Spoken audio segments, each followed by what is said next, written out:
ಸೂತ್ರ 47. ರೂಪ ಲಾವಣ್ಯ ಬಲ ವಜ್ರ ಸಂಹನನತ್ವಾನಿ ಕಾಯ ಸಂಪತ್ತು. ಪದಗಳ ವಿಭಾಗ: ರೂಪ, ಲಾವಣ್ಯ, ಬಲ, ವಜ್ರ ಸಂಹನನತ್ವಾನಿ ಕಾಯ ಸಂಪತ್ತು. ಪದಗಳ ಅರ್ಥ: ರೂಪ ಅಂದರೆ ಆಕಾರ,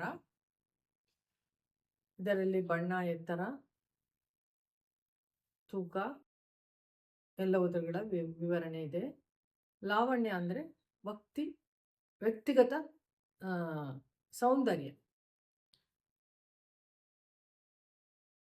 ಅಂದರೆ ಇದು ವ್ಯಕ್ತಿಗತವಾದ ದೇಹಕ್ಕೆ ಸಂಬಂಧಪಟ್ಟಂತೆ ಅಂಗಾಂಗಗಳ ಸೌಂದರ್ಯ. ಬಲ ಅಂದರೆ ಶಕ್ತಿ, ಸಾಮರ್ಥ್ಯ. ವಜ್ರ ಸಂವಹನ ಅಂದರೆ ದೇಹದ ಅಂಗಾಂಗಗಳು ವಜ್ರದಷ್ಟು ಕಠಿಣವಾಗಿ ಇರುವಂಥದ್ದು.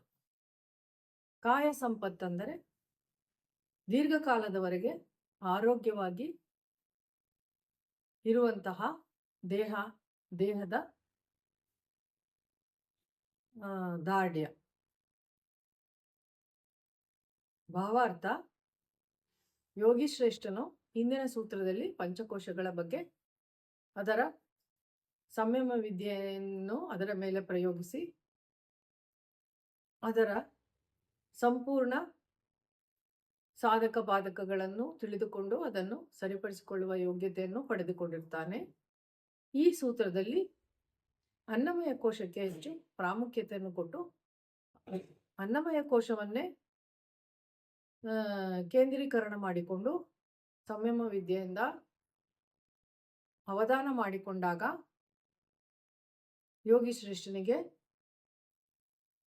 ಅವನಿಗೆ ರೂಪ, ಆಕರ್ಷಕ ಸೌಂದರ್ಯ, ಶಕ್ತಿ, ಸಾಮರ್ಥ್ಯ ಹಾಗೂ ದೇಹದ ಅಂಗಾಂಗಗಳು ಬಲಯುಕ್ತವಾಗಿಯೂ ಹಾಗೂ ವಜ್ರದಷ್ಟು ಕಠಿಣವಾಗಿ ಅವುಗಳ ಸಂವಹನವು ಚೆನ್ನಾಗಿ ಆಗುವಂತೆ ಇಲ್ಲಿ ಮಹರ್ಷಿಯವರು ತಿಳಿಸಿರುತ್ತಾರೆ.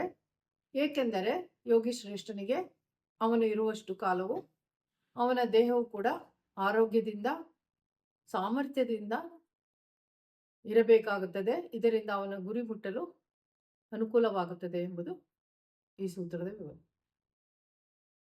ಸೂತ್ರ 48. ಗ್ರಹಣ ಸ್ವರೂಪಾಸ್ಮಿತಾನ್ವಯಾರ್ಥವತ್ವ ಸಂಯಮಾದಿಂದ್ರಿಯ ಜಯ. ಪದಗಳ ವಿಭಾಗ: ಗ್ರಹಣ, ಸ್ವರೂಪ, ಅಸ್ಮಿತ, ಅನ್ವಯ, ಅರ್ಥವತ್ವ, ಸಂಯಮಾತ್ ಇಂದ್ರಿಯ ಜಯ. ಪದಗಳ ಅರ್ಥ: ಗ್ರಹಣ ಅಂದರೆ ಹಿಡಿದಿಟ್ಟುಕೊಳ್ಳುವಂಥದ್ದು, ಸ್ವರೂಪ ಅಂದರೆ ಆಕಾರ, ಅಸ್ಮಿತ ಅಂದರೆ ವ್ಯಕ್ತಿಗತ ಅಹಂಕಾರ, ಅನ್ವಯ ಅಂದರೆ ಹೊಂದಾಣಿಕೆ, ಅರ್ಥವತ್ವ ಅಂದರೆ ಇನ್ನೂ ಹೆಚ್ಚು ಅರ್ಥವತ್ತಾಗಿ ಹೊಂದಾಣಿಕೆಯನ್ನು ಹೊಂದುವುದು, ಸಂಯಮಾದಂದರೆ ಸಂಯಮ ವಿದ್ಯೆಯಿಂದ ಅವಧಾನ ಮಾಡಿಕೊಳ್ಳುವುದು, ಇಂದ್ರಿಯ ಜಯ ಅಂದರೆ 14 ಇಂದ್ರಿಯಗಳನ್ನು ವಶ ಮಾಡಿಕೊಳ್ಳುವಂಥದ್ದು. ಭಾವಾರ್ಥ: ಯೋಗಿ ಶ್ರೇಷ್ಠನು ಎಲ್ಲ ಕೋಶಗಳನ್ನು ಸಂಯಮ ಮಾಡಿಕೊಂಡಾಗ, ಪಂಚಭೂತಗಳನ್ನು ವಶಪಡಿಸಿಕೊಂಡಾದ ಮೇಲೆ ಇಲ್ಲಿ ಅಸ್ಮಿತೆಯನ್ನು ಕೂಡ ಅವನು ಸಂಯಮ ವಿದ್ಯೆಯಿಂದ ಅವಧಾನ ಮಾಡಿಕೊಳ್ಳಬೇಕಾಗುತ್ತದೆ. ಇದರಿಂದ ವ್ಯಕ್ತಿಗತವಾದ ಅಸ್ಮಿತೆಯು ಅವನ ಶ್ರೇಷ್ಠತೆಗೆ, ಅವನ ಗುರಿ ಮುಟ್ಟಲು ಅಡ್ಡಿ ಮಾಡುತ್ತಿರುತ್ತದೆ. ಯಾವಾಗ